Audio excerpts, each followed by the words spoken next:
রংপুর থেকে প্রায় ৬০ কিলোমিটার দূরে দুর্গম তিস্তার পারে গাইবান্ধার লাকসাল চর।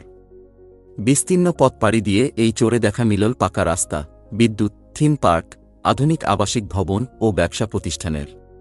অথচ ৫ বছর আগেও এ চরের গল্প ছিল ভিন্ন। বর্ষায় পানিতে ডুবে থাকা আর গ্রীষ্মে সাদা বালুর আস্তরণ ছিল চরটির সাধারণ চিত্র।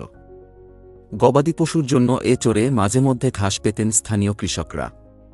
ভালো রাস্তা ও বসবাসের উপযোগী পরিবেশ না থাকায় মানুষের আনাগোনা ছিল না এই জনপদে।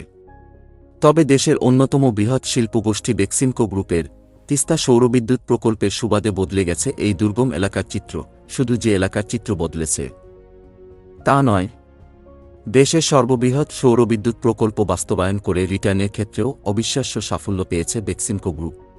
৩,০০০ কোটি টাকার এই সৌরবিদ্যুৎ প্রকল্প উৎপাদনে যাওয়ার প্রথম বছরেই ৬৩৪ কোটি টাকা আয় করেছে গ্রুপটি। ফলে আশা করা হচ্ছে সুকুক বন্ডের মাধ্যমে তোলা বিনিয়োগের টাকা ৫ বছরেই উঠে আসবে সোলার পার্ক থেকে। ২০২৩ সালের আগস্টে এ সৌরবিদ্যুৎ কেন্দ্রের উদ্বোধন করেন প্রধানমন্ত্রী।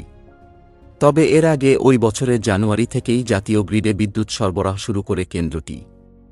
চালু হওয়ার পর থেকেই সক্ষমতা অনুযায়ী ২০০ মেগাওয়াট বিদ্যুৎ উৎপাদন করছে কেন্দ্রটি। সূর্যের বিকিরণ বেশি হলে বিদ্যুৎ উৎপাদন আরও বেড়ে যায়। এখন পর্যন্ত এখানে সর্বোচ্চ ২১২ মেগাওয়াট পর্যন্ত বিদ্যুৎ উৎপাদন করা হয়েছে।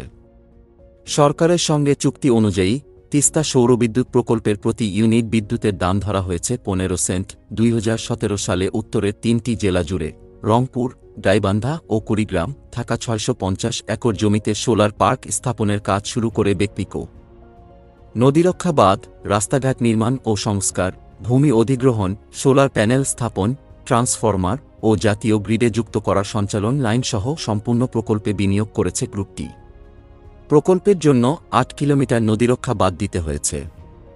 প্রকল্প এলাকায় যাওয়ার জন্য প্রায় ২০ কিলোমিটার নতুন রাস্তা নির্মাণ করতে হয়েছে।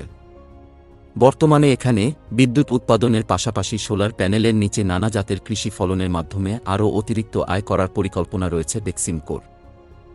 দেশের বিদ্যুৎ উৎপাদনে এখনও সিংহভাগ নির্ভরশীলতা জীবাশ্ম জ্বালানির ওপর। এ নির্ভরশীলতার কারণে জ্বালানি ব্যয়ে বিদ্যুতের উৎপাদন খরচ ব্যাপকভাবে বেড়ে গেছে। জীবাশ্মের ওপর নির্ভরশীলতা ও জ্বালানি ব্যয় কমাতে বিকল্প বিদ্যুৎ উৎপাদনে সৌরবিদ্যুতের সরকারি ও বেসরকারি বিনিয়োগ উৎসাহিত করছে সরকার। গত ২ দশকে সৌরবিদ্যুতের বৃহৎ আকারে ব্যবহার করা না গেলেও এখন সৌরবিদ্যুৎকে কেন্দ্র করে বিদ্যুৎ কেন্দ্র নির্মাণ, সৌরবিদ্যুৎ চালিত বিভিন্ন খাত তৈরি হয়েছে। সৌরবিদ্যুৎ উৎপাদনে বেসরকারি খাতও এগিয়ে এসেছে। পাশাপাশি আগ্রহ বেড়েছে অন্যান্য দেশেরও।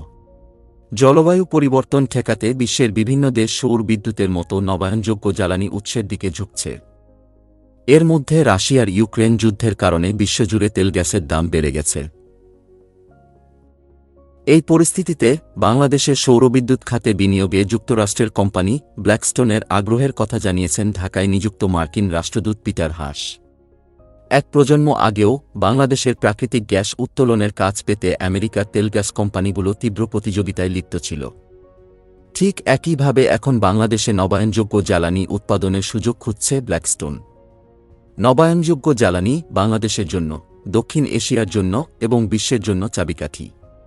সৌরবিদ্যুৎ, বায়ুবিদ্যুৎ, জিওথার্মাল বিদ্যুৎ, জলবিদ্যুৎ এবং অন্যান্য বিকল্প শক্তির উৎস কাজে লাগানোর মধ্যেই জ্বালানি নিরাপত্তা নিহিত।